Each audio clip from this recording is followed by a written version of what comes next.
Currently, I'm with the Lean Enterprise Institute as the Chief Operating Officer, but prior to that, I spent time, most of my career, 23 years with Toyota.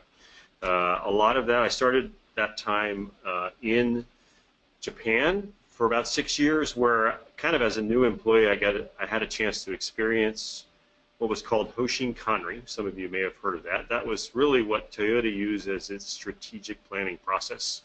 I experienced it more from the kind of user side, I guess, as a team member working in Toyota Japan and being part of the Hoshin Kanri kind of deployment methodology.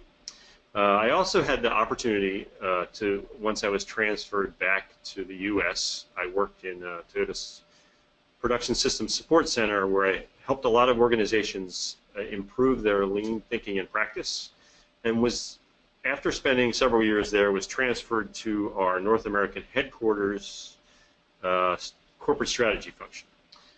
In the process of that kind of assignment over the course of 7 years, I got the chance to lead our North American efforts in Hoshin Kanri. So that's where I kind of learned as a leader and in collaboration with other executives in North America to learn how Toyota uses this thinking and practice in a fairly deep way. It was a unique time in Toyota, I think. It was during the 2000s, and anyone who's kind of followed the automotive industry understands that was a period of fairly rapid growth for the industry, and particularly Toyota. And we had a fair amount of, I would say, challenges flexing our muscles in Toyota and growing as we grew. And part of that related to how we kind of established our strategy for the organization in North America and how we aligned to that strategy. So I kind of got the opportunity to struggle through that with all of our production design and sales facilities. So the reason I share that background a little bit is because I think it's somewhat important to kind of give you context for why I have the ability to speak a little bit about this topic. A lot of what I'm going to be sharing with you will be around the really the fundamental thinking and concepts I learned in Toyota, but I've now been out of Toyota for 5 years, and I've taken a lot of that thinking with some major organizations like GE and applied them to in those different arenas with small and large organizations, and have learned a fair amount since then as well. So hopefully I can do that for you today. So in terms of maybe just a little bit of context before we get into that, just who is the Lean Enterprise Institute? I don't want to, for those that are familiar with us, we are a nonprofit located in the Boston area. It's originally established by the gentleman whose picture is on the bottom left-hand corner of this slide, Jim Womack. We were set up as a nonprofit education and research institute, and we provide education, learning materials, books, some of which you may well see, as you can see on the slide, things like Managing to Learn, Learning to See, that are fairly well known.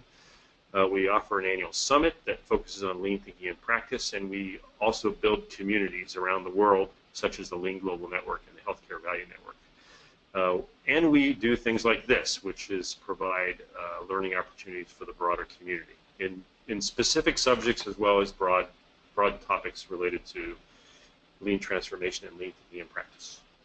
So today's structure, the structure of today will really be around like 3 parts. Part 1 is fairly short, just what is traditionally, what do we call strategy and planning? And then part 2 is really how does Hoshin kind of fit into the lean transformation framework, which I'll explain in a little bit. And then part 3, some real world kind of discussion around Hoshin. So I'm going to share with you some specific exampps, which should provide some context. But a fair amount of this, honestly, will be around like what is Hoshin itself, and what is some of the fundamental thinking, and how does it differ with traditional strategy. So what have we known? What's kind of the traditional definition of strategy and planning, and how do we know it? Maybe just give you a little bit of context there. So these are some quotes from some very kind of important people in the whole strategic realm of history and how business planning has evolved. First one from Alfred Chandler, who was the professor at the Harvard Business School wrote a pretty seminal book called Strategy and Structure back in the 1960s that kind of really defined for organizations what strategy was and the importance of it. Because I think it was voted one of the top 10 business books written in the last during the 1900s, or sorry, during the 1900s. So he wrote the determination of long-term goals of an enterprise and the adoption of courses of action and the allocation of resources to implement those goals. So that's pretty straightforward. What are our goals? How do we determine actions, and how do we allocate resources to that? Richard Rummelt, who's a professor at UCLA, kind of built on that by saying that it's identifying the most important challenges. So he's really talking about priorities, facing the business and creating an integrated set of responses to overcome those challenges for a competitive advantage.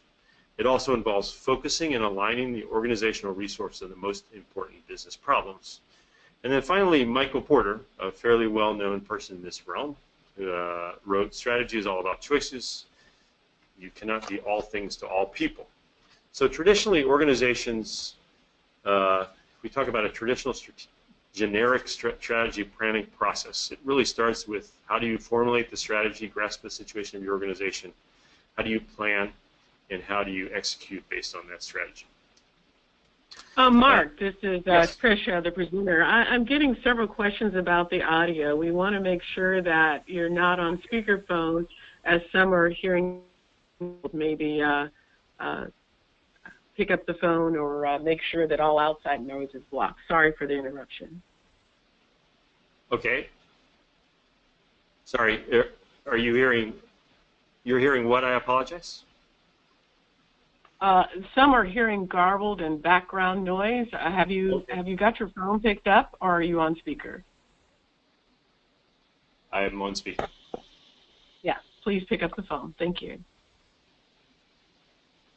Okay. I want a mic, Trish.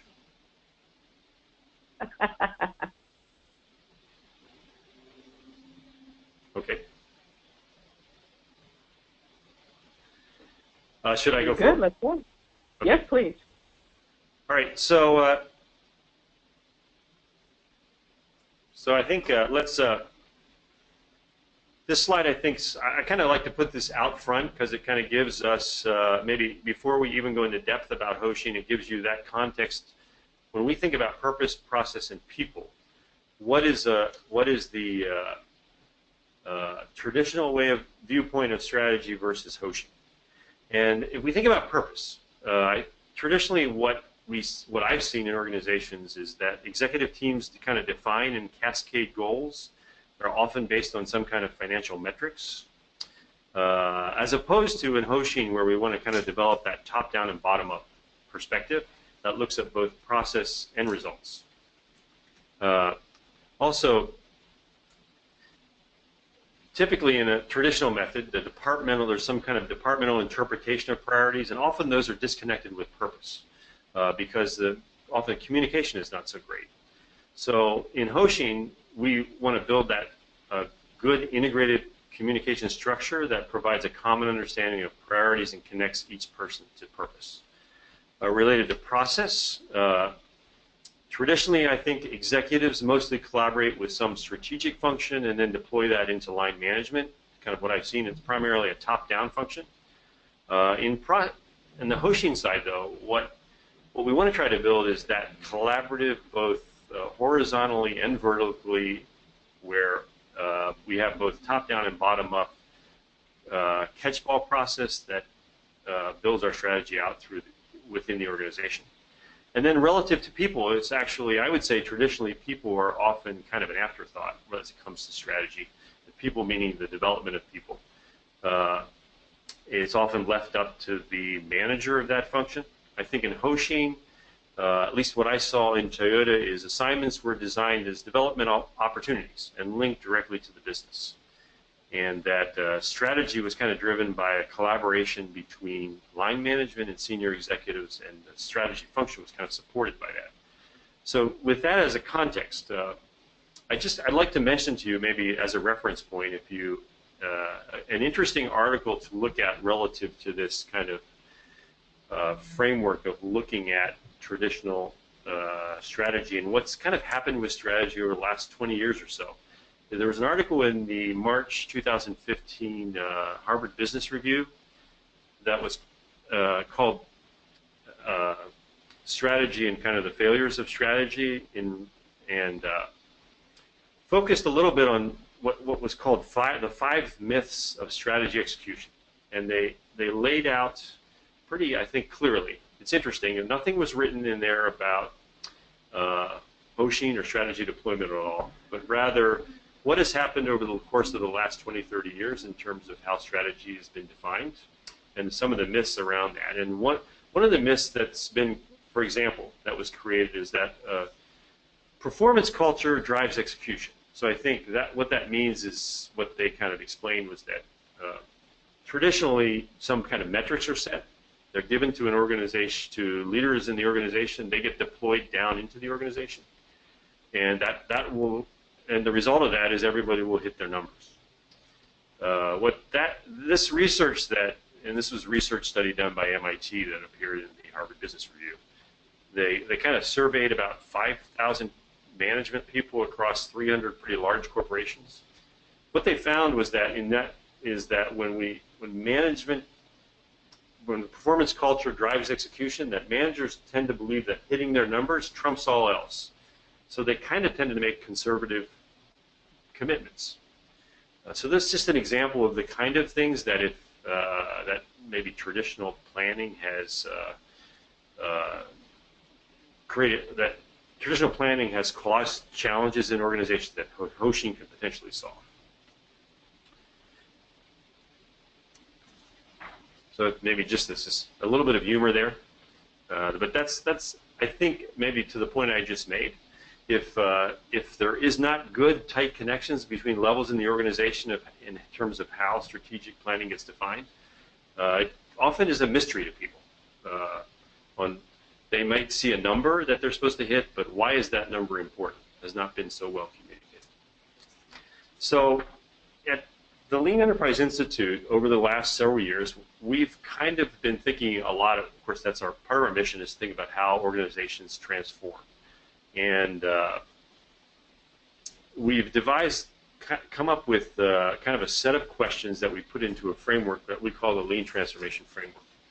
And it's really five dimensions that focus on what kind of is necessary for an organization to have successful transformation. And it starts really with what is our purpose. If you look at this house, kind of this Lego house, at the top of the house is really what's our purpose? What's our situational problem we're trying to address?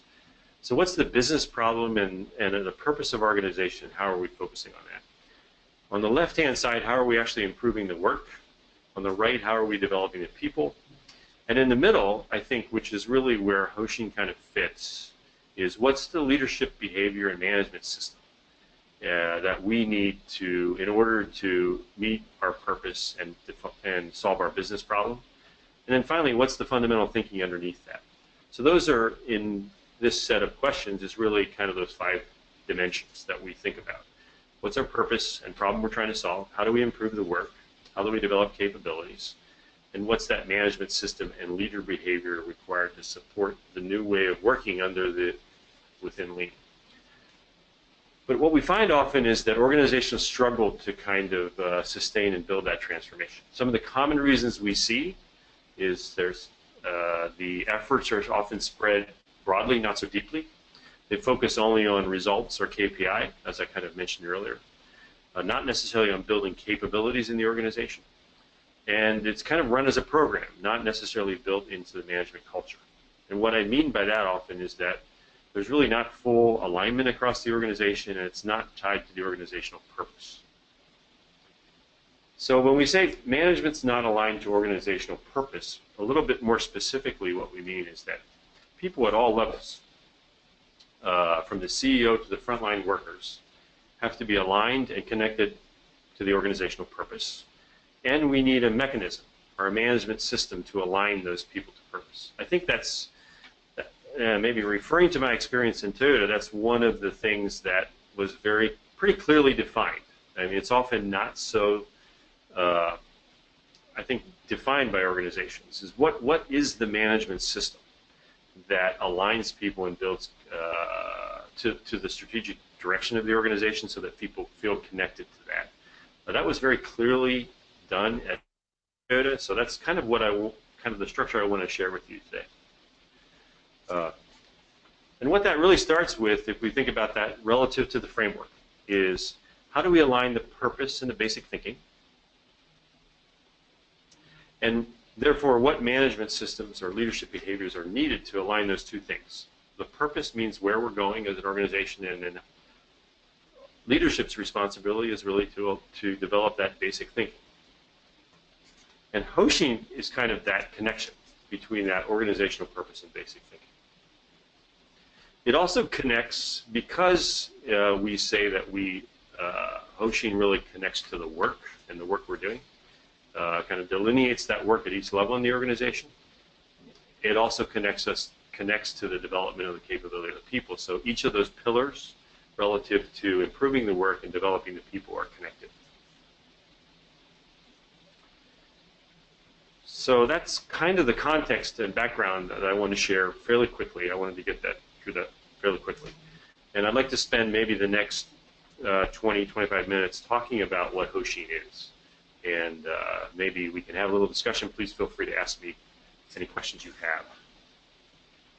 So fundamentally it's about understanding a way of thinking and working. It's not about what format of tools to use. I'm going to introduce a couple simple tools to you today, but primarily it's going to be about how do we think about fundamental concepts around it. So my definition of Hoshin, which is I think the definition I learned while I was with Toyota, is that it's a strategic framework aimed to create an organization capable of sustained high performance and produce results through structured PDCA thinking. Probably the second one's really kind of an important thing to emphasize twice. Any kind of management system or any kind of lean thinking in practice, if it doesn't demonstrate business results, probably is not so useful. So this Hoshin should also then define the structure and standards for how we establish and execute strategic initiatives throughout the organization, which helps us focus on innovation. And that's supported by some continuous daily improvement. But really Hoshin is kind of that methodology or tool to drive us to do greater things in the organization through innovation. Secondly, and often forgotten, I think, is that it's meant to develop capability. As we develop people, or through strategic delegation of responsibility and kind of their subsequent self-development, that should drive creativity in the organization. So as we think about higher level goals for the organization and deploy those through each level, how do we define the roles and responsibilities of executives, management, all the way down to team members in terms of achieving those goals, and what are their development opportunities in that context. So this is kind of a simple image that is meant to kind of show time and improvement level and how we looked at these things in Toyota, so to speak. Continuous improvement was really about daily management. So whether it was on the production floor or in the accounting department in terms of back office functions, how do we on a daily basis improve the work that we do? And gradually over the course of time, based on building good standards and continuously improving those, we will show improvement to our work, develop our people, and show better results. Hoshin is really that opportunity to build on that so we can get greater performance leaps, innovative things in the organization. If you look at a kind of a fundamental generic Hoshin process, it really starts at kind of what's our overall vision or true north for the organization. How do we align to some 2 or 3 year corporate priorities? And then how do we define annual objectives based on that? And what was really strong and well defined in Toyota were that kind of annual business cycle. Based on that annual cycle, how do we plan activities, set targets, assign responsibilities throughout the organization, and then deploy the strategy and kind of review that regularly? So we think about what are the inputs and outputs. Maybe that'll give a little bit more clarity around what we need. Really the inputs to Hoshin were if we think about that annual process, was kind of a reflection from the previous year. How did we do? If we set forth, for example, quality as a major initiative for the year to improve, garnering new customers, for example, a new category of customer, how did we do that last year in achieving those targets? How do we incorporate our vision, our long-term plans? Have we gathered input from a lot of different management people and our customers or other organizations, even our suppliers, for example? How much have we heard about our, the things that we've been doing from our team members? And of course, if we think about speed and effectiveness of our corporate strategy, how do we measure kind of against the competitors that we have? The automotive industry, when I worked in it, was very competitive, became even more competitive over the course of the last 20 years. So understanding it really clearly for Toyota how other automakers like Honda or Nissan or GM or Ford were doing was kind of critical. And then, of course, our own thinking is also important. That all kind of gets rolled up into some annual business objectives and also get deployed to specific functional activity plans. And hopefully the outputs of those things are some new processes, new products and services potentially, process improvements, and we develop our people as a result, which should give us an output as improved business results. So we don't start with what's the KPI or what's the improved business result, but rather that should be an outcome of the Hoshin inputs and outputs of the year. And then probably most of you in this community are familiar with Deming's PDCA, but this is really PDCA was a fairly important kind of structure for us in Toyota, particularly around the Hoshin planning process. Because if you think of this, you can kind of think of Hoshin as an annual PDCA. So it's really about at the beginning of the year, how have you grasped the situation based on those categories I just mentioned, like your benchmarking your competitors, etc. How do you go about then developing your Hoshin to kind of meet those challenges? Then how through the course of the year, as you do, how do you continue to show, this graphic kind of shows you those small PDCA circles. How do you continually review your progress? Then at the end of the year, how do you go back and see how you did? Kind of reviewing not only what objectives you achieved or targets you achieved, but the process by which you achieved those and was it effective or not. And then rolling those back into your Hoshin, as well as looking at new potential opportunities. So if we break that down kind of on a company level and how that kind of gets broken down within from a company to a department to individual level, maybe I'll use my Toyota experience kind of as a reference here.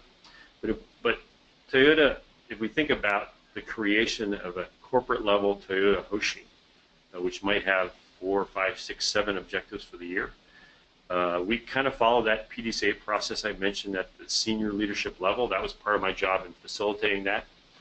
But that involved, as you can see, there's some arrows there that show both vertical, that go both ways.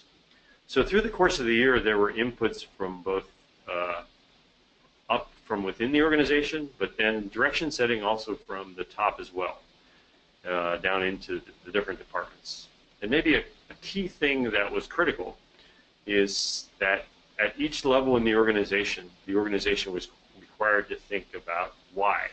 Why are we focusing on this objective? How do we break down the higher level objective to a departmental objective?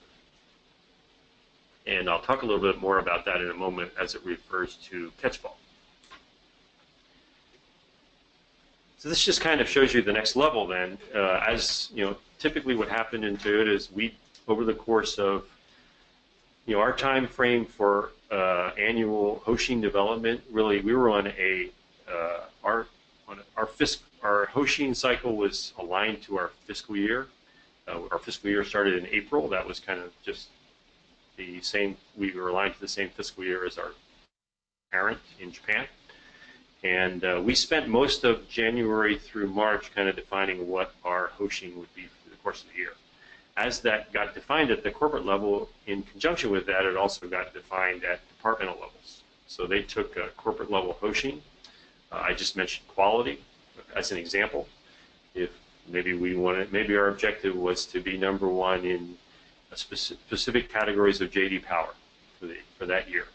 Well, that might get broken down to specific design, quality, or manufacturing areas that might have their own Hoshins to support that higher level objective. And how those relate across the organization, we also had a fairly clearly defined structure to build horizontal alignment. That's kind of the area that I mentioned earlier where organizations I think I've seen struggle the most, is how to build that alignment across departments once things are deployed within the company. And then finally, that was taken kind of down to the individual level. So, an individual manager, for example, or a team member, for example, taking that JD Power quality example as one Hoshin objective. An individual manager may have responsibility for improving the JD Power score or the quality initiatives around the Camry, for example, and continuing the Toyota automotive example. So that might be directly related to their individual problem solving. They might write what we always in Toyota call an A3. I think that's something that the lean community has also heard about, A3. So we would develop a problem and solve a specific problem based on the breakdown from that corporate to department to individual level. The value of that, and it required a fair amount of communication at all levels and a fair amount of problem solving. But the value is that at each level there was the opportunity to think why. Why was this important? And what that gave is, if you look at the right-hand side of this graphic, probably the most important part, is alignment of individual goals to corporate goals, which is motivating to people. I think people generally want to feel they come to their company every day and contribute value added. Their contribution is value added. So if they can see that clear alignment to what the company is trying to achieve over the course of time and what their individual kind of responsibilities are, I think it's fairly motivating. It was for me anyway, working in Toyota. So I'll share with you one other example, just to give you, so we have some context. This is just an example from within LEI. And it's a it's actually an actual example from the last 2 years. This shares with you a little bit of the organizational structure behind that example. We're obviously a little bit much smaller organization than Toyota, as I was mentioning.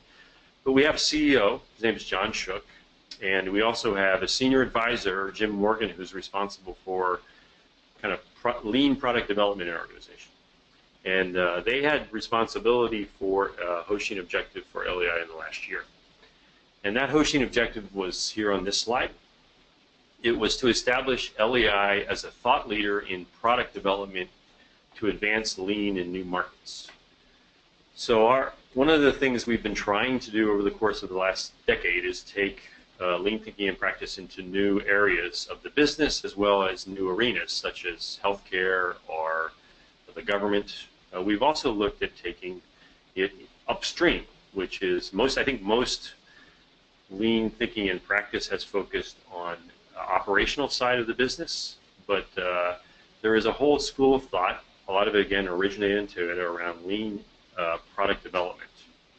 And so that's kind of been a burgeoning movement we struggled with over the last decade. We decided to really make an effort and to focus it for our organization as a focused effort over the next several years. So we established, this is what we would call kind of our corporate Hoshin objective, that to establish LEI as a thought leader. And that's really, when we talk about, that's the what and why we want to do that. So why we do it is because that's part of our mission to advance lean. And what we want to do is really focus and support that product development. And how we'll do it is written under the activities area, which is really, and I'll just take one example, work on companies' projects to generate knowledge and explore channels to share learning. So there's, and some of the specific targets we put in place then are to some key research areas that are identified by a certain time frame, and we achieve some improvement to product development KPIs at specific companies, and those KPIs are separately listed out. And then there's a person responsible, who was Jim Morgan, to deploy that in the organization and to kind of develop that function. This slide kind of shares with you how that kind of got broken down. So to kind of give you a little bit of context when I talked about earlier in that pyramid slide, how does a Hoshin kind of go from the top and get broken down to the lower level in the organization? So we take that high level activity of working on company projects, and then we have a manager who's specifically responsible for kind of executing on that, and what he proposed to do.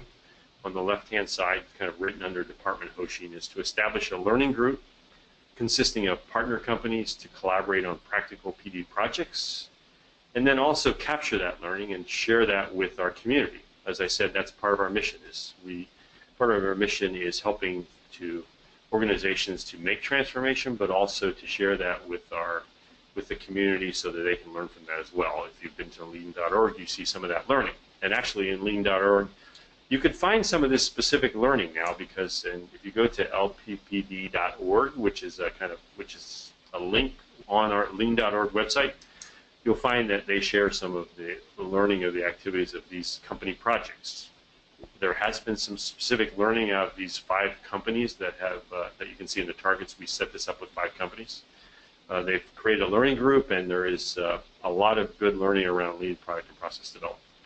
So I don't want to go in too deep around the product development, lean product development component. The real objective here is sharing with you how you can take what is a higher level corporate objective for Hoshin and break that down to specific items within your organization and action items that the departmental level or individuals can take on to work on an organization.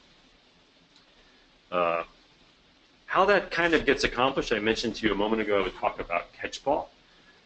But Catchball was really, in Toyota, I guess, the primary mechanism that we used to develop capability of people. And that was, you can see right there, it's written in the purpose. Its purpose is to develop people capability to generate bottom-up ideas and align team member work to Hoshin objectives through problem solving, kind of that PDCA thinking. The idea is that it kind of exists at each level in the organization. Each level breaks down that higher level Hoshin and goes through its own PDCA cycle. So that interaction between the executive and the manager and the team member, and how they make the assignment and mentor that person through that work is the type of thing we used in Catchball. So this is just kind of maybe a picture of how that works in terms of developing capability and creating sufficiency, between the manager and direct report. So maybe kind of in summary then, some of the key points, and I'm going to give you another example here of an organization that's trying Hoshin outside of Toyota. But key points is that on an annual basis, Hoshin allows us to focus the organization on a few key objectives, those things that we see as items for innovation. I've gone into companies where they've got 50 items on their list of objectives to accomplish. Probably they will not accomplish 49 of those.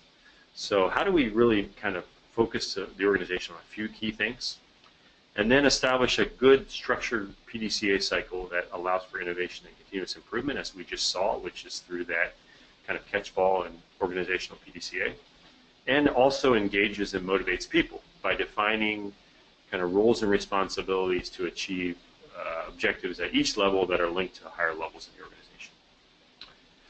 I want to maybe briefly share with you, got a few more minutes before we take questions, briefly share with you an example of an organization that we've been collaborating with, what we call one of our co-learning partners. We have a small group of companies where we're doing action research to help organizations actually transform. And one of those companies is a restaurant called Legal Seafoods. Anyone who's visited Boston is probably familiar with Legal Seafoods. It's actually a fairly well-known restaurant. I've actually been in Singapore and asked many people in there who were familiar with Legal Seafoods. So I think if you visited Boston, you might be familiar with it. But Legal Seafoods is a pretty well-known local institution. It was established 3 generations ago, and it was originally a fish market, evolved into a restaurant, and now there are kind of about 32 restaurants in the Legal Seafoods chain, and it goes across both New England, but also kind of spreads mostly a lot down the East Coast as well. If you've traveled in any airports in the East Coast, you may run into one. There's a fair number. It's one of the few good places you can eat at in an airport. Speaking as someone who travels a lot, so but they've had a traditional leadership model in what I would call kind of traditional management way, and that is this gentleman sitting in the chair. His name is Roger Berkowitz. He's the CEO of currently. He's the grandson of the founder of Legal, and he pretty much runs the organization. And so what's shown on this slide is kind of what often happens in Legal Seafoods is that Roger has a really interesting idea. In this case, he thought about establishing Legal Seafoods ice cream, Legal Seafoods branded ice cream. At the same time, he also thought about establishing something new to put on the menu called popcorn shrimp.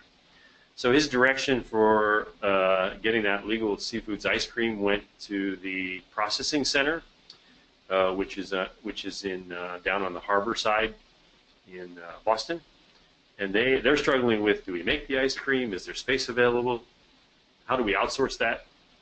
At the same time, the restaurants have been tasked with how do we what's the recipe for popcorn shrimp, and how do we market that, and how do we make that successful? So that increases the demand of popcorn shrimp, which puts increases the demand for shrimp, which puts a lot of pressure on the processing center to make more shrimp or to process more shrimp. So what ends up happening is the processing center, what ended up happening in this situation is their kind of priorities got conflicted. Do they focus on making ice cream, which required actually making a brand new production process? Do they outsource that? At the same time, how do they also ramp up and produce more popcorn shrimp? So what happens really there is on the headquarters, which is really, it's kind of written on the left side of this slide, there's the second floor is where Roger sits, and those things kind of get flow down into the organization, whether it's the restaurants or the processing center, and things often get confused.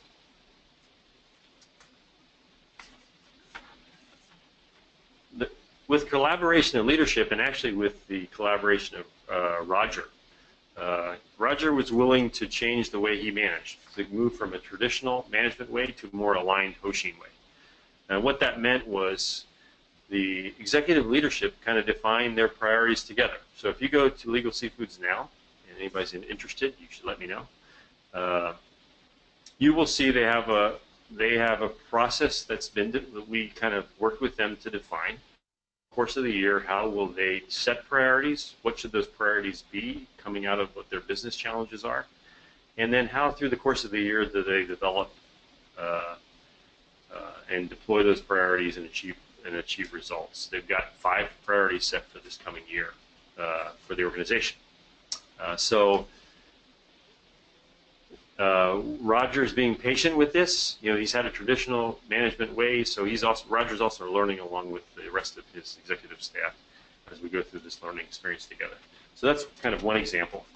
This example was shared at our Lean Transformation Summit, if any of you attended. But that's kind of what our priorities are. Or sorry, one of the places where we've tried this in other organizations. And this is just kind of what the structure, as I mentioned earlier, around Catchball, kind of how that was done in this case with Roger and Roger's team, and how kind of Roger set a vision and direction in this case that was a little bit longer term, and his team kind of reflected on performance, defined some annual objectives, clarified their problems, and then went back to Roger and got some coaching and guidance. So it's much more structured development plan. Maybe just one more slide to kind of share a moment of humor there.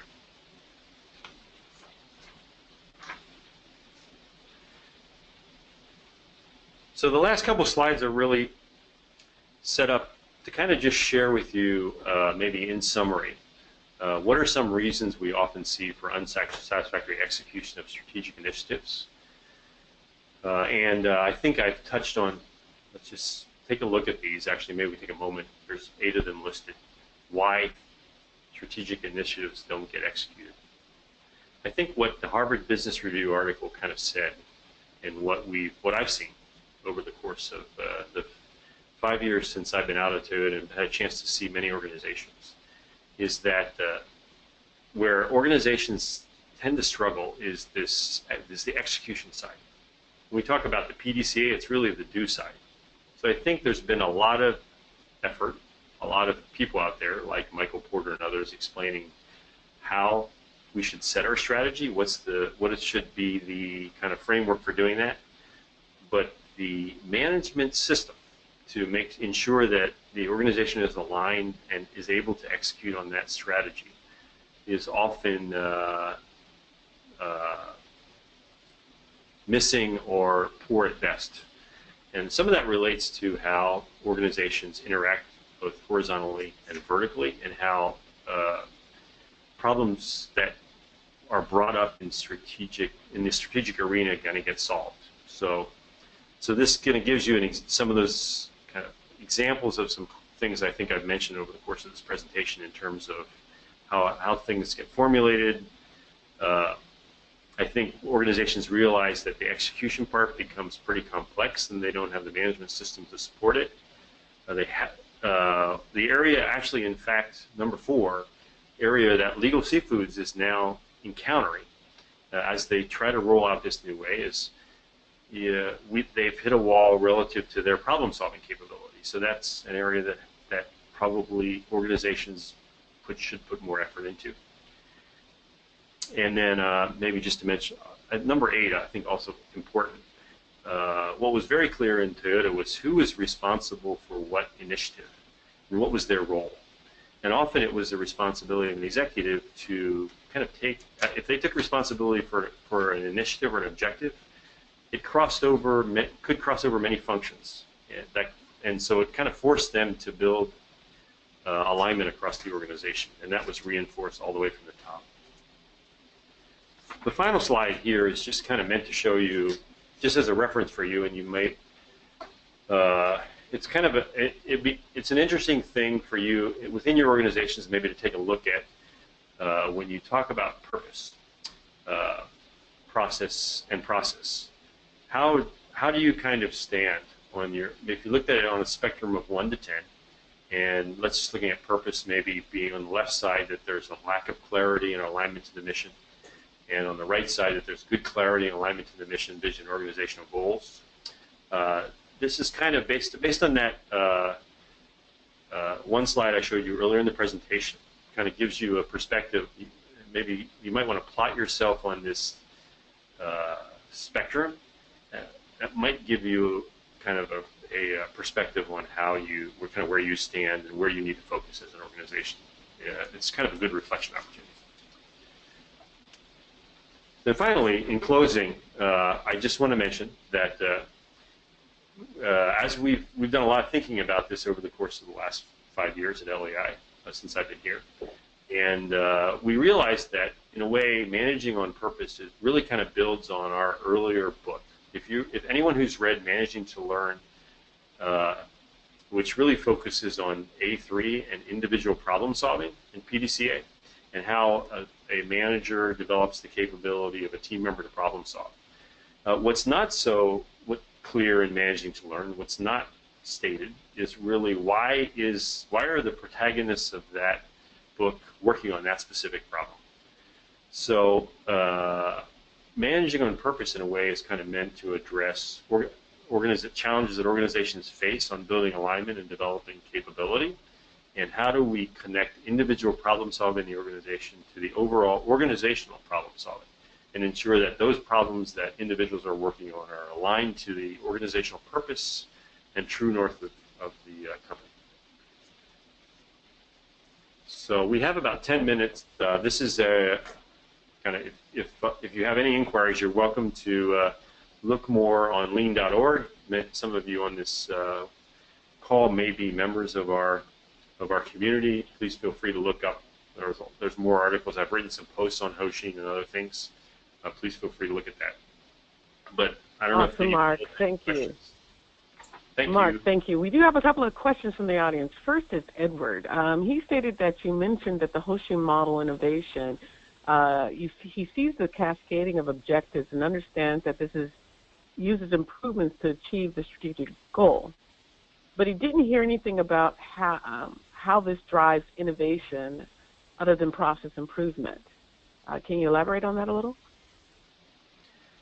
Yeah. So I think maybe that wasn't so clear in the slide that I shared, but the idea is how can we develop, when we think, if you think about the traditional continuous improvement model, that's more about where are we now, and how can we potentially do a stepped-up improvement versus, maybe we're within a certain quality metric. We're at maybe 10,000 ppm. We want to get down to 5,000 ppm. That might be a stepped improvement model. Hoshin is kind of in a way meant to kind of flip that the other way. So it's still based on how do we develop good problem solving, but in this case, how do we innovate people's thinking? So the idea is that if we as an organization are always thinking about how we get that like stepped up improvement, I think that one slide I showed that Hoshin versus continuous improvement kind of graph. If everyone in the organization kind of has that, develops that thinking way, we can develop, at least at the managerial executive level, people that can think that way. So, for example, yes, okay, that's kind of a summary, I guess. Excellent. John has a question. First, he thanks you for a great presentation. You showed legal seafoods as an example for a change from traditional managing to Hoshin way. His question is, how do you change a larger organization with old-fashioned silos where the department heads, VPs, et cetera, are quite happy with their own situation, their silo KPI and other like blame others? I think that's an excellent question. I have it too. So let's see how you answer that. Yeah, that's a great question, actually. And, I didn't go into depth about but we've done a fair amount of work with GE, specifically GE Appliances in Louisville, which is a large organization. And I think that was a fairly good learning experience, a really good learning experience, actually, relative to that specific question. The GE, I think, pretty well known as a fairly traditional company. Metric-driven company, and a lot of those metrics were siloed. It's one of the reasons I said that that same graphic I was referring to earlier in terms of like having continuous improvement, kind of building on stability, and then Hoshin on top of that, is that if the organization kind of doesn't have that fundamental thinking of lean thinking and practice, I believe it's kind of a challenge. The specific example with GE Appliances is required, I would say, the CEO's involvement, because what happened at the departmental level as we tried this thinking is that as we tried this to kind of deploy this with them and to change their kind of way, is exactly what you said, is each department kind of defended in terms of resources and individual kind of goals, defended their specific territory. And it really required that and we kind of went through a process actually over the course of a year where the CEO was very patient and let people kind of work through that, even though he expressed his dissatisfaction.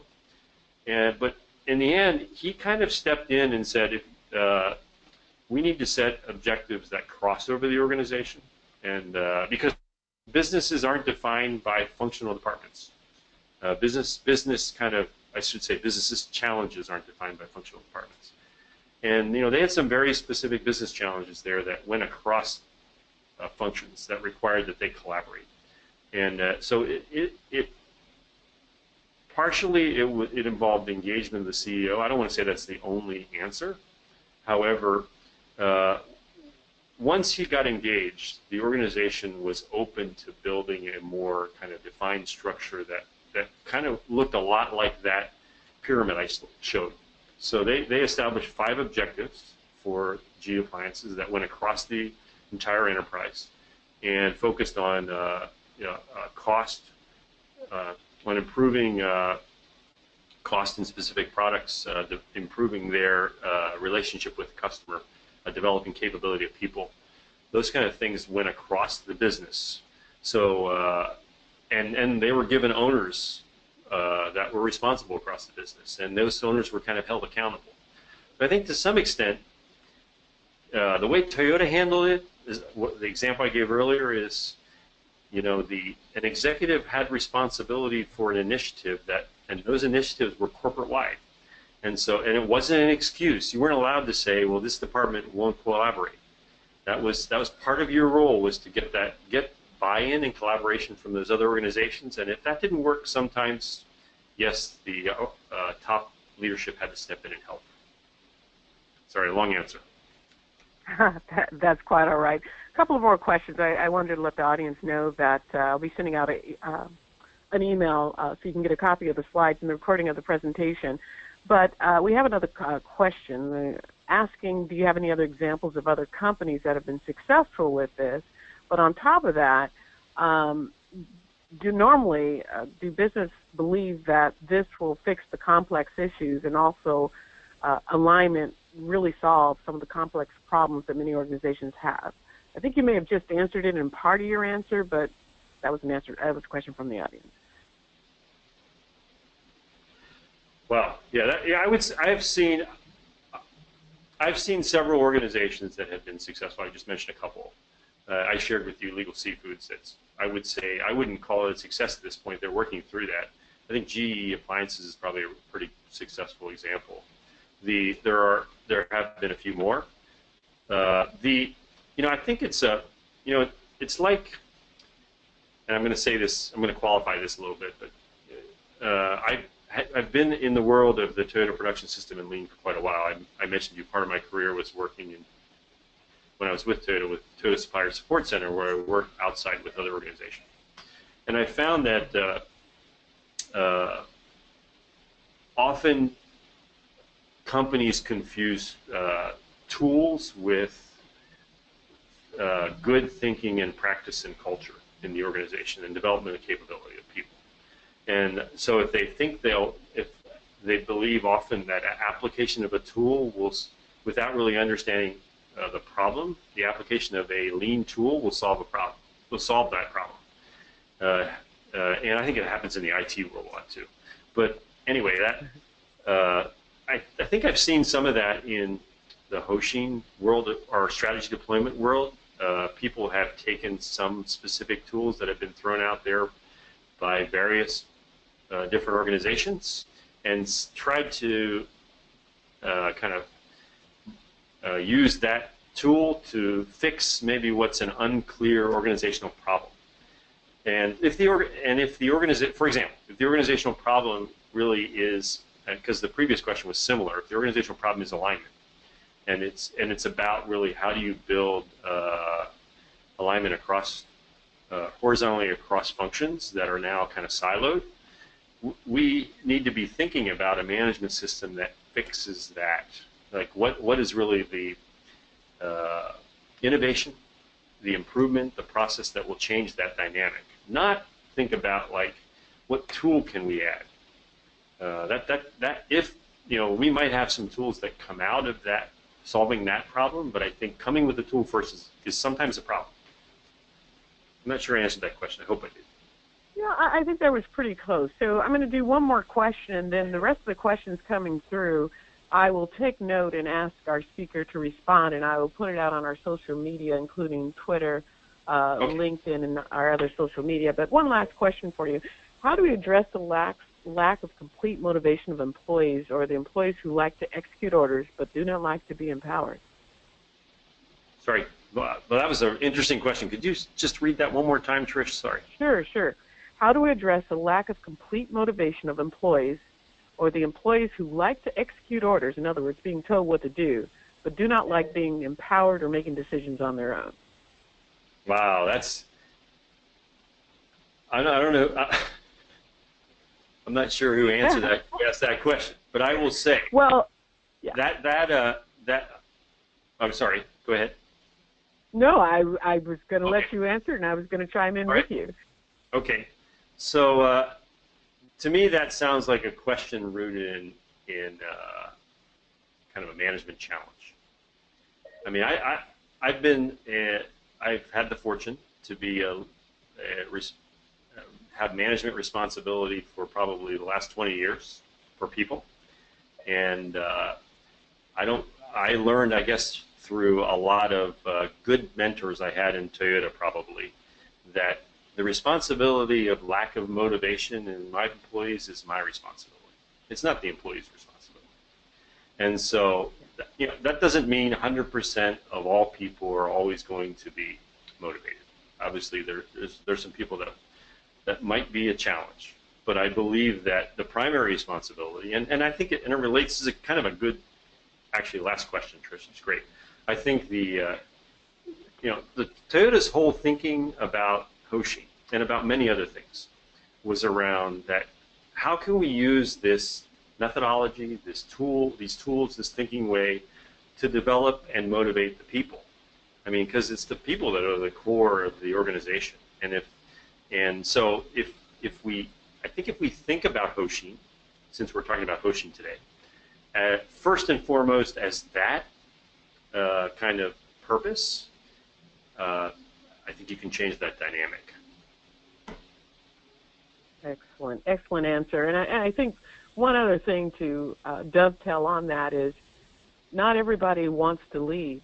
Some people just want to manage their day-to-day tasks, and that's what they want out of life. So I think if that's identified by the leadership, then we allow those who just want to manage their tasks.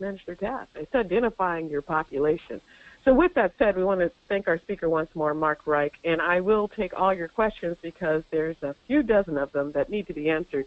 I will compile them for our speaker, get those answers out on our blog and within our social media. Again, thank you for attending ASQ's webinar. We will be publishing the next date soon. Please visit Mark's website at lean.org. You should be able to get more information there. Thank you again, and thank you for participating with ASQ. Thank you.